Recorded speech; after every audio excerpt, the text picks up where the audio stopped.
Baik, selanjutnya, selanjutnya itu adalah kekuasaan pada objek talak, yaitu di mana penggantungan talak kepada pemilikan atau kepada pernikahan. Jadi, misalnya ada contoh, misalnya sebelum pernikahan dia sudah ada kayak perjanjian. Misalnya, apabila aku menikahimu maka jatuhlah talak padamu. Itu dalam mazhab Syafi'i tidak ada penalakan sebelum pernikahan. Jadi adanya talak itu berlaku yaitu ketika telah sahnya hubungan suami dan istri seperti itu. Jadi tidak ada itu talak di luar pernikahan. Jadi eh, talak itu terjadi yaitu ketika telah sah menjadi suami dan istri. Seperti syarat talak yang saya sebutkan di awal tadi, yaitu harus sah menjadi suami dan istri. Itu tidak ada persyaratan talak sebelum pernikahan. Baik, selanjutnya adalah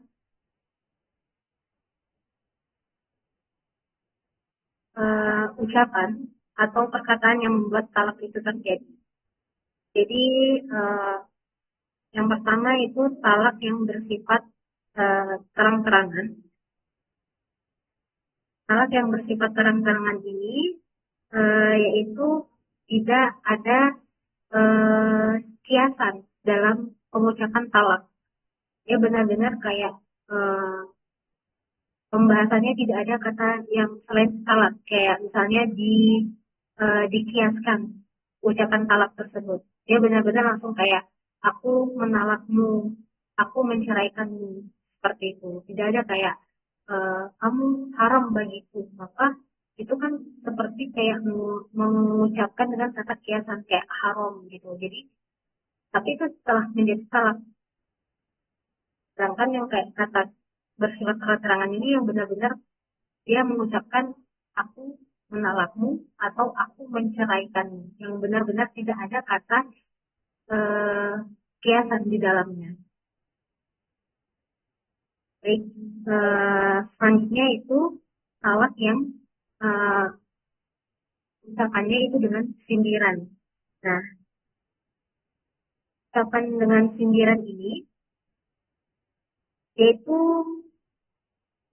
eh, apa dia kalau diucapkan tanpa ada niat di dalamnya menurut mazhab Syafi'i maka nilai kata sindiran ini membuat talak itu eh, tidak terjadi gitu. Tapi apabila di dalam kata sindirannya ini ada rasa niat untuk mentalak atau menceraikan istrinya, maka talak itu terjadi. Seperti syarat yang ditalak tadi itu yaitu harus atas kehendaknya dan menurut dan sesuai dengan niatnya seperti itu. Dan apa? Dan selanjutnya itu talak dengan tulisan untuk orang yang sedang tidak ada di tempat. Maksudnya itu adalah eh, menurut mazhab Hanafi yaitu tulisan ini bisa jadi jelas ataupun tidak jelas. Nah, tulisan yang jelas adalah tulisan yang itu, nah yang kelihatan yang memberikan bekas, yaitu seperti tulisan di atas kertas, dinding, dan tanah. Sedangkan tulisan yang tidak jelas adalah tulisan yang tidak ada bekas, seperti tulisan di air, di udara. Jadi dia nulisnya di air itu tidak eh, bisa termasuk talak eh, yang termasuk talak dengan tulisan gitu. Nah, maka talak itu tidak terjadi. Sedangkan tulisan yang misalnya itu memang jelas-jelas tulisan, maka talaknya itu terjadi dan bisa dibaca seperti itu. Terus talak melalui surat. Nah, maksudnya ini adalah yaitu mengirim seseorang atau mengirim utusan untuk memberikan suratnya ini ke istrinya. Nah, mungkin di dalam surat itu terdapat tulisan apabila kamu membuka ini maka tertalaklah kamu. Nah, ketika dia belum membukanya surat itu, misalnya istri ini dapat surat itu dari seseorang, kata orang yang dikirim oleh suaminya. Terus si istri belum membuka surat tersebut, dia mungkin ditaruhnya dulu, dia belum membukanya itu, maka belum jatuh talak di situ. Tetapi ketika istri itu langsung membuka surat itu dan membacanya, maka jatuhlah talak itu kepada istrinya. Tapi ketika dia belum membukanya, maka belum jatuh talaknya. Dan semisal surat itu sudah misalnya hilang atau apa, maka itu belum terjadi talak. Karena dia si istri ini belum membaca surat yang diberikan si suaminya gitu. Karena tertulis apabila dia apabila kamu membacanya dan membaca surat tersebut, maka jatuhlah talak kepadanya. Tapi karena istrinya eh, misalnya suratnya hilang dan dia belum membaca yang ada di dalam surat itu, maka tidak jatuh talak kepada istrinya tersebut. Nah, bagaimana ketika istrinya buta atau dia buta, dia tidak bisa membaca atau tidak bisa melihat tulisannya itu, maka itu boleh dibacakan oleh orang yang di dekatnya gitu. Misalnya minta tolong untuk membacakannya, maka itu sah salakannya karena eh, terkan eh, ter apa eh, tergantung kondisi si istrinya karena kondisi istrinya itu tidak memungkinkan untuk membaca karena kondisinya buta tidak bisa melihat, ah boleh dibacakan dan dia mendengar dengan jelas, maka jatuhlah talaknya itu kepada istrinya. Nah, namun ketika misalnya si suaminya ini berubah pikiran, eh, surat sudah dikirim, tapi istrinya ini belum membaca surat dari suaminya, dan suaminya berubah pikiran untuk ingin berdamai dengan istrinya, tidak jadi ingin menolaknya, dan suaminya eh, bisa mengambil surat tersebut sebelum istrinya membaca. Kecuali istrinya sudah membaca, itu maka tidak bisa sudah kembali karena dia sudah menjatuhkan talak kepada istrinya. Kecuali istrinya belum baca, terus suaminya bisa mengambilnya lagi surat tersebut, maka tidak jatuh, belum jatuh talaknya kepada istrinya tersebut. Itu selanjutnya itu talak yaitu dengan menggunakan isyarat. Nah, eh, talak ini para ulama eh, berpendapat dan memahami itu dengan menggunakan tangan atau kepala yang bisa dilakukan ketika seseorang tidak mampu berbicara, seperti orang yang bisu untuk memenuhi kebutuhannya. Orang bisu menolak istrinya dengan menggunakan kata isyarat. Tetapi tapi istrinya juga harus paham apa yang diisyaratkan oleh suaminya. Apabila si istri tidak paham dengan isyarat tersebut, maka eh, berpendapat bahwa itu tidak sah gitu. Jadi harus sama-sama paham dengan isyarat yang telah diberikan oleh suaminya. Nah, sedangkan mazhab Maliki itu berpendapat isyarat orang yang dapat berbicara di sindiran yang perlu diiringi dengan niat. Ketika diiringin dengan niat, maka sahlah talaknya.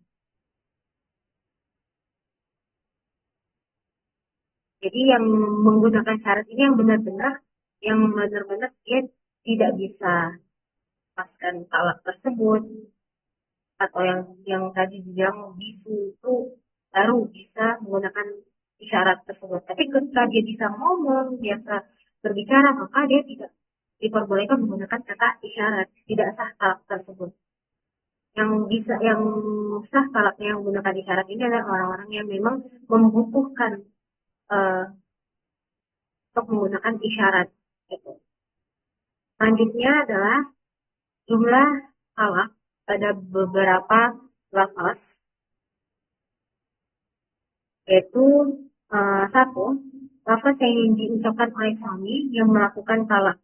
Jika seorang suami ini berkata kepada istrinya, yaitu kamu tertalak, atau kamu atau ba'in atau battah, maka menurut pandangan mazhab Maliki, Syafi'i, dan Hambali, maka terjadi apa yang dia niatkan.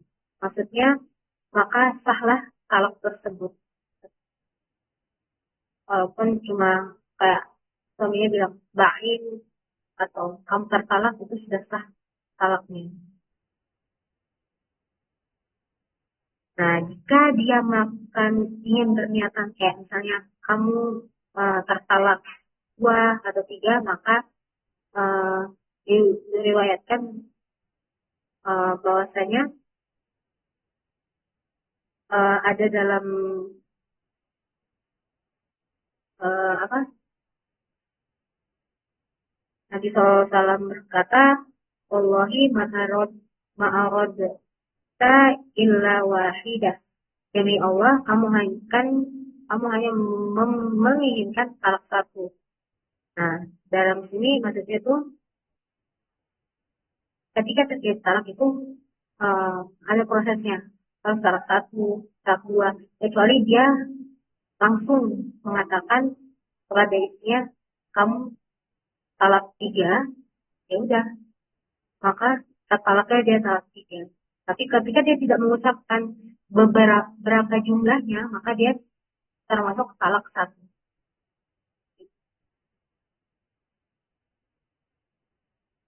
Selanjutnya yaitu tertalak dengan talak 1, bahkan talak 2. Nah, sebagaimana yaitu berpendapat bahwa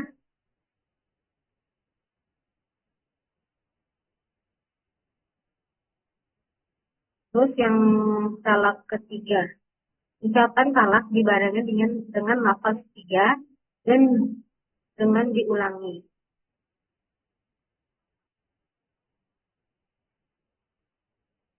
Terus yang keempat, menalak kepada banyak istri. Menalak kepada banyak istri ini, ya misalnya seorang suami berkata kepada keempat istrinya, aku jatuhkan untuk kalian atau di antara kalian, yaitu talak 1. Maka menurut mazhab Hanafi dan Syafi'i, setiap orang satu istri tertalak dengan talak 1. Bisa terjadi talak itu secara berbarengan. Selanjutnya yaitu talak yang memenuhi seisi dunia dan yang talak yang paling keras. Yaitu menurut Imam Mazhab Syafi'i dan Hambali, jika seseorang suami berkata kepada istrinya, kamu tertalak yang memenuhi seisi dunia, atau kamu tertalak yang paling panjang atau yang paling berat, maka jatuhlah talak 1 karena sesuatu yang disebutkan dan tidak mengandung jumlah, talak 1 dapat dibagi dengan 2, yaitu dengan semua yang telah disebutkan. Maksudnya, apapun yang disebutkan, misalnya dia tidak menyebutkan jumlahnya 1, 2, 3, maka dia cuma ngomong, kamu tertalak dengan itu dunia dan ini. Maka itu terjadi talak 1. Dan dia ngomongnya, kamu tertalak ya, maka dia masuknya ke talak 3.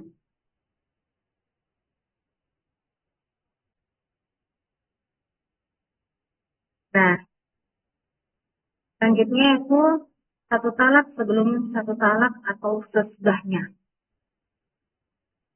Nah, maksudnya di sini itu adalah mazhab Syafi'i itu melihat bahwa jika suami ini bilang satu talak sebelum satu talak, atau setelah satu talak, atau satu talak setelah satu talak, atau sebelumnya satu talak, maka dia tuh 2 talak pada istrinya yang telah disetujui, dan jatuh 1 talak pada istri yang belum disetujui. Karena kalimat ini pada istri yang telah disetujui atau adalah 2 kali talak. Nah, satunya jatuh secara langsung yang diikuti dengan talak yang lainnya. Sedangkan para istri yang belum disetujui jelas pada talak yang pertama dan tidak mengenai objek yang kedua yaitu pernikahan. Jika suami berkata satu talak pada satu talak dan yang dimaksud dengan adalah bersamaan, maka jatuhlah 2 talak sebagaimana pada firman Allah yaitu pada Quran surah Al-A'raf ayat 38, masuklah kamu sekalian ke dalam neraka bersama umat-umat jin dan manusia yang telah terdahulu sebelum kamu. Nah, gitu ya. Makanya ketika dia disetujui, maka jatuhlah talak yang kedua. Ketika belum disetujui dan dia melafazkan talak, maka itu jadi talak 1. Misalnya suami ini belum hanya mengucapkan aku talak kamu. Terus ada yang ketujuh yaitu talak yang tidak ditentukan. Talak yang tidak ditentukan ini yaitu bahwasanya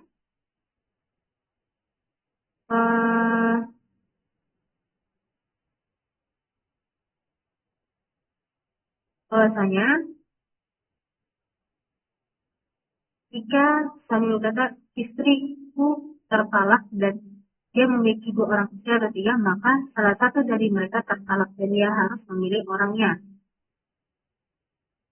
Dan jika dia berkata semua perempuan di dunia tertalak, maka istrinya tidak tertalak. Sedangkan dia berkata perempuan yang ada di toko dan di rumah tertalak, maka istrinya tertalak. Jika dia berkata para istriku tertalak tanpa berniat, maka semua istrinya tertalak tanpa perselisihan karena lafaznya bersifat umum.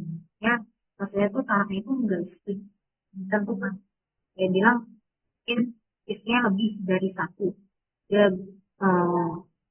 dia lebih 1. Dia bilang, aku talak istriku. Kan istrinya ada 2. Yang mana 1? Dia harus memilih yang keduanya kah? Atau salah satunya kah? Selanjutnya, yaitu